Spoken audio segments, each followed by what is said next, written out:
Greetings, Groaners! Welcome along to another episode of the Groan Zone. The world is actually going mad at the start of this year, but don't worry, we'll still be here bringing you the groanisy lunacy we are known for here at Groan Zone headquarters. There's 1 week to go before another special, almost before your host ages another year too. We've got games and groantent aplenty for you this episode for you groaners out there. We've got games, and they said the same thing again. Kelly is still here groaning as she sent in so many of late. Also, we have another new game for you, and hopefully I don't get done for copyright, which features music in reverse for 15 to 20 seconds, but it'll be random lyrics, etc. of songs.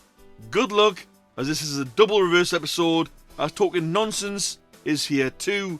You also got Give Me the Question, and Admin Nicoles' Anagram Anxiety. I'll start us off with my groans for this episode, Groaners. And my first groan is shrinking packet sizes for more money. So we have chocolate buttons, for example. You now get literally maybe less than 20 in a packet, and you pay more money for the packet itself. A toffee crisp has gone down in size as well, and you end up paying over £1 for that. A dairy milk bar used to be a thing to look forward to, now they're about £1.50. What is going on out there? I know there's a sugar tax going on, but please, for the love of God, can we just have normal prices back so we can go in with chump change and come out with a chocolate bar? I know they don't want kids getting big or anything, but one chocolate bar ain't gonna hurt. Come on, government, get it together, will you? For my second groan, it's different prices for more pop. I mean, Pepsi costs less than Coke, and for some reason 7-Up and 7-Up pink lemonade flavour cost less than the sugar-free version. Surely the sugar-free version should cost less than the sugared version. And Iron Brew, that is now one of the cheapest drinks you can buy out there now. What is going on with the drinks market? Can we just have them all costing the same price? And as for a can of Monster, aka Mango Loco, my favourite, that has now gone up, not from where I work, but my local store, that has gone up to £2.05. Now I know some of you out there be going, ooh, that's not a big increase, but considering 4 weeks ago or less, it was £1.90. Why the increase? Why the sudden jump up? We know it's full of sugar, so we ain't the sugar tax. What is going on? And my final groaners, what is the point of this? Now, you put mustard or cheese or whatever on your hot dog when you buy it and you put it in your bun. But can someone tell me what is the sweet point of putting spices and everything else and cheese or other stuff inside your hot dog when it's in a jar full of brine? Can we not just have normal hot dogs that come out of a jar and then people can put on whatever the hell they want? If you don't look carefully at your jar that you're buying, you're going to end up with some hot dogs that you really, really hate. For example, a few weeks back, I brought home some hot dogs, bit into them. What do I have in the middle? Cheese! What do I hate? Cheese!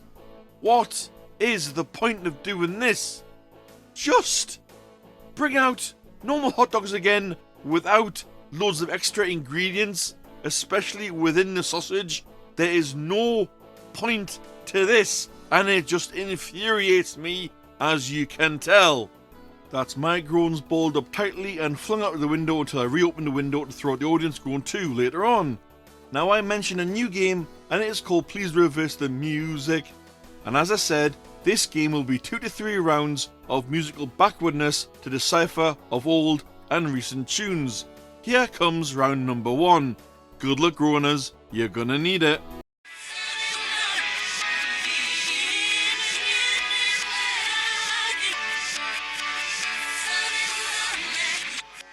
Those from the 80s should definitely know this one, and it's really popular amongst kids of that era. Good luck, groaners, for round number 1. Round number 2, here we go.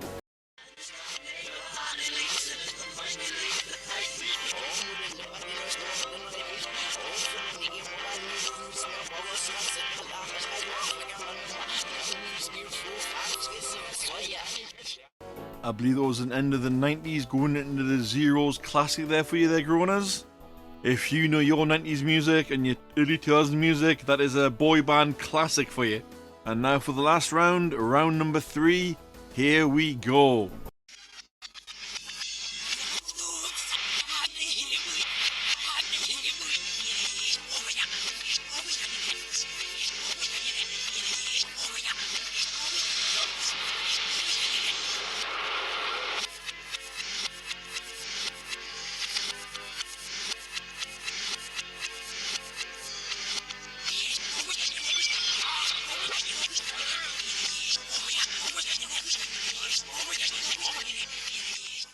And that, Groaners, was the first brand new game for 2026. Please reverse the music. I hope your musical knowledge is good enough, Groaners, to get points in that game.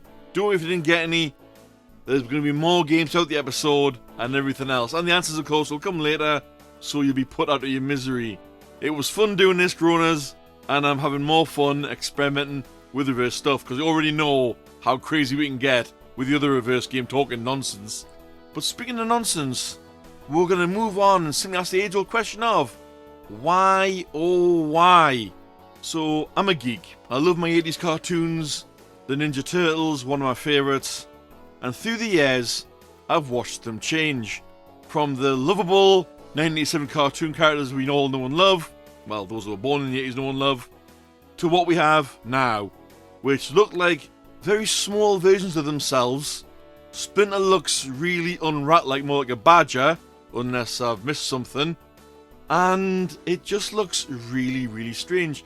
You've got the Ninja Turtles showing off manga emotions, like a little tear emotion when one of them's upset or something. What's all that about? Why can't we just have a great cartoon left alone? You can see the same for the movies. You've got the Michael Bay version of the Ninja Turtles, whether they've been on the roid juice. Just leave the 80s alone and let them be the way they were for the kids of a younger generation. There's no need to mess on with it. Stop doing it.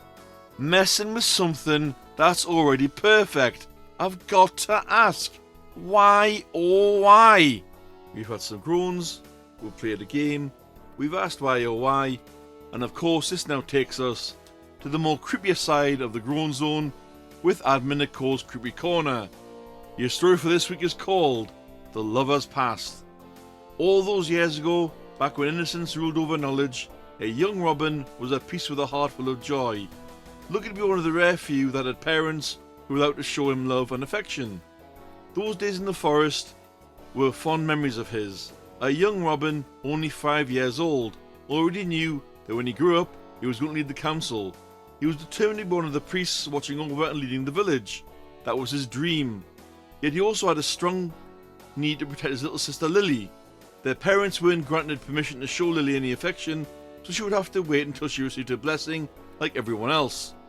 Robin would shadow other priests in their small forest village, noting down everything he could. In his small world, there was only what he could do for his village and what he could do to protect his sister. He knew he had to love her twice as much to make up for the love their parents were yet unable to give her. In his childlike innocence, life was perfect, grand even, until the day after his 6th birthday came round and the day of Price's future speeches alone in the shroom circle deep in the forest changed his life. Out of nowhere, a girl the same age as him charged at him with a tree branch. He had no idea what was going on, but as the girl swung the branch and it hit him hard, he felt a feeling he never had before. A feeling that confused him so much, yet as he lay there on the soft grass trying not to think about the pain he was now in, the girl stood above him checking if he was alright. A little strange, he thought, that beating him with that branch was clearly intentional, yet despite not understanding this feeling yet, he knew he had to stay near this girl no matter what. It was as if a new destiny had presented itself to him. The girl helped him up and introduced herself as Carla. Then she ran off back into the forest. Robin spent days after that searching for the elusive girl, but his search showed no results and he thought he must have made her up. It was possible he could have hallucinated. The shroom circle isn't exactly the safest place to spend an entire day, and yet that scar on his back was proof she was real. As Lily sat on the forest floor collecting wildflowers one day, Robin stood guard, making sure no one could disturb her, but also making sure she wouldn't be late to her daily chores. That's when the elusive girl showed herself once more, not as brutal as before, softer, gentler this time. She sat next to Lily and helped her gather flowers. When Robin noticed, he kept his distance, watching the two from afar. That unknown feeling came back stronger than before. When Robin had tried to tell the elders about it before, they said he must have got a concussion and been attacked by a wild animal. He never questioned them once.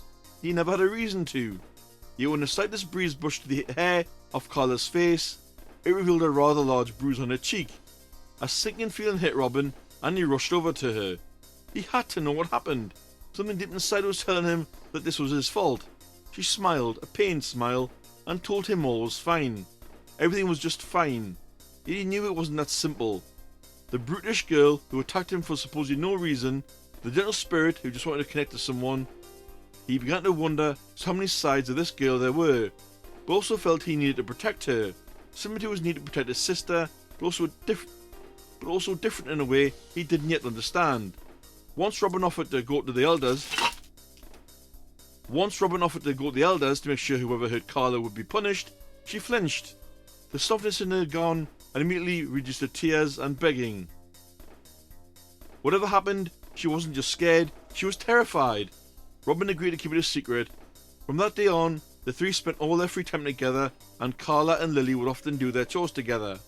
Something Robin was somehow exempt from to allow him to keep practicing his speeches and memorise all rules and roles in the village.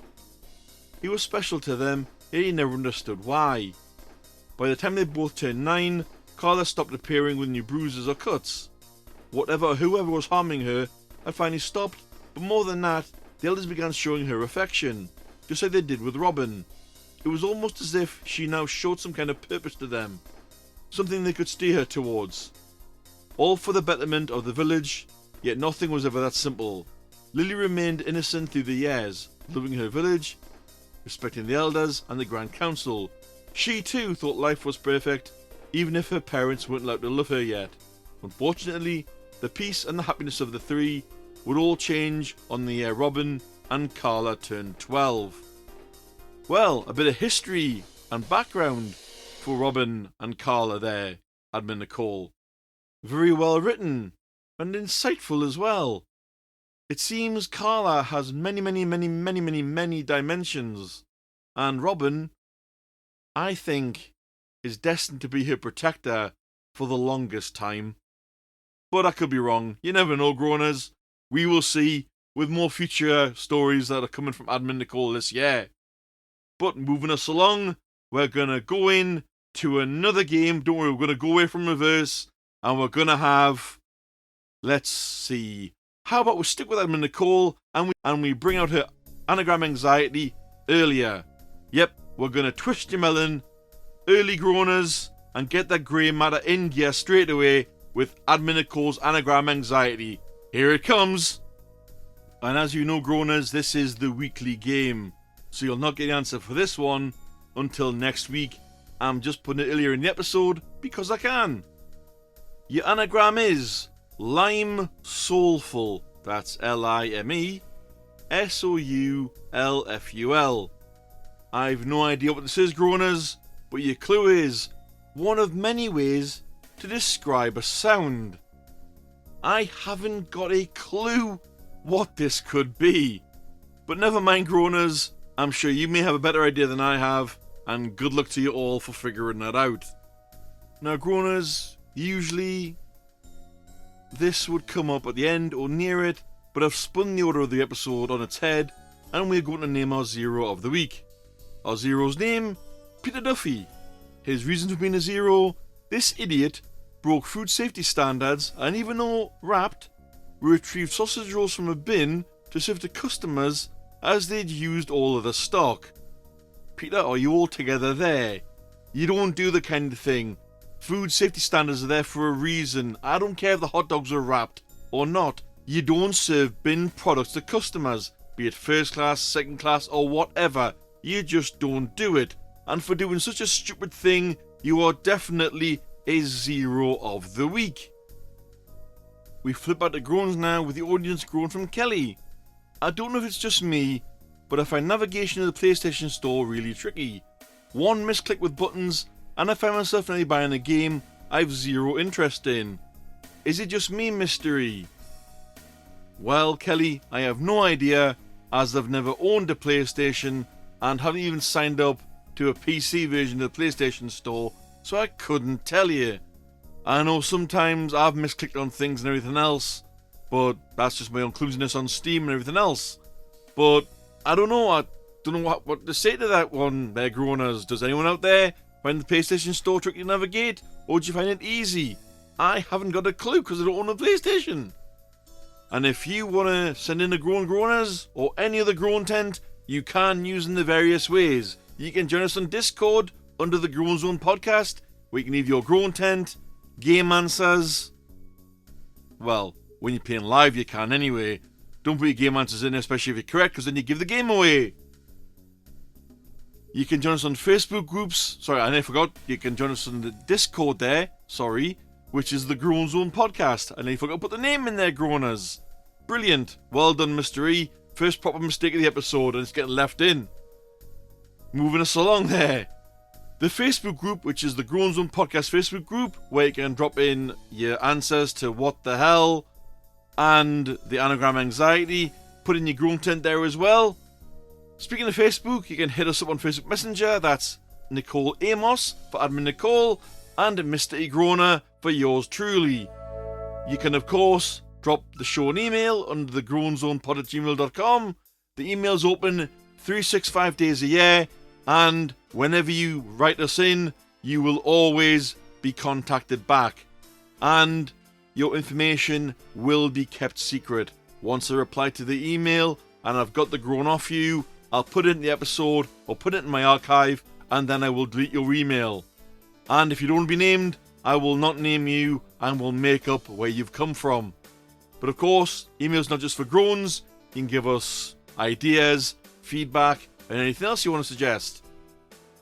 And lastly, you can drop a comment on any episode out there, be it Spotify, YouTube, Audible, wherever, Podbean, anything like that. But make sure you make us aware via the show email address, and we will have a little look at what you put down, and if we can, we'll work it into the episode for future, or we'll try and make changes if and when we can. And that is how you contact the show, Groaners. Well, Groaners, we've had a zero, so that means we must have a hero, and this time round, I'm going to give it to the rest of most of the world. Why?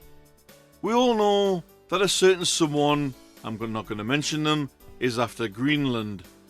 I don't know why particularly. Could be something to do with oil under the land. I honestly don't know. But every single politician, that includes ours in the UK, have spoken out against this, how it infringes on the rights of Denmark and the citizens of Greenland. Now, I know some of you might be saying there's not many people that live in Greenland. Well, there are people that live there, and they have rights just like the rest of us. So, for those that have stuck up in defense of Greenland in the face of what could be politically and financially damaging, they've gone against everything to simply say, no, you can't do this, and you will not do this. No chance. So hopefully, the certain figure will listen to this and back off, because it is not your place to own something such as this. It isn't yours. You're miles away from it. Stay away. Hands off, matey boy. Just because the baby cries at once doesn't mean the baby's going to get it. But those heroes, the politicians from Europe, UK, and anywhere else that have spoken out against this, well done for sticking up against this. Now, Groaners, unfortunately, I think I did mention we'll be doing 4 games this episode. However, with time overrunning in some cases, where it's going to be over 20 odd minutes, I think we're going to pull it back just for this episode and drop it to 3 games. So, you've had the new game, and you've had Anagram Anxiety, and you've had, or gonna have, Talking Nonsense Now. So just for this episode, I'm going to drop it to 3 games, but don't worry, for next week's birthday special, it'll be back up to 4. And yeah, the special probably will come out after my birthday, but don't worry about that, it'll still be my birthday special. Okie doke, let's play talking nonsense. Round number 1, and yes, Groaners, you're going to get them all at the same time more or less. So you pause at the end of each round, have a guess, and then unpause and on to the next one. So round 1, this is a great treat at fun fairs and such. Your nonsense is... Round 2, it may have preservatives and no sugar in, but still tastes great. Your nonsense is... Round 3, you can have these wet or dry from a Chinese takeaway. Your nonsense is... Pause here after the final one, Groaners. Have a guess at each one, what you think they may be, and then unpause because we're going straight into the game answers. From last week's What the Hell Is This? The Burj Khalifa is what I was looking for, which is the tallest building in the world and in Dubai, which stands at 828 meters. Again, like I said, that's over 2,717 feet tall. And now, on with the game answers for this week. And we'll start with talking nonsense, with that being the most recent game we've only just played. That is round 1. Your nonsense was cotton candy. Round 2, your nonsense was flavoured bottled water. And for round 3, your nonsense was crispy noodles. Unfortunately, Groaners, you're not going to get an answer for Anagram Anxiety because that will come next week. So, I now know you're looking for the game answers to please reverse the music. I don't know why I keep bringing it to song when I say that, but I just do. So round 1, your artist was Lisa Lougheed, and the song was Run With Us, which of course is the theme tune to the 80s cartoon The Raccoons. Round number 2, your answer was a fantastic boy band called Five, with the song Got The Feeling. And the third one, you should know it front and backwards, Groaners. The artist was of course the late great Michael Jackson, and the song was Smooth Criminal. Well done if you got either of those reverse games in reverse order and spun the gibberish into sense. And of course, Groaners, unfortunately, that brings us quicker than we'd like to the end of the episode. Hope you enjoyed it. I know it's a bit shorter than we normally would because there will be more games, but I think with trying out the reverse game, it's made things just a little bit longer. Thanks for tuning in, Groaners. Take care out there. We'll see you next week. Bye-bye.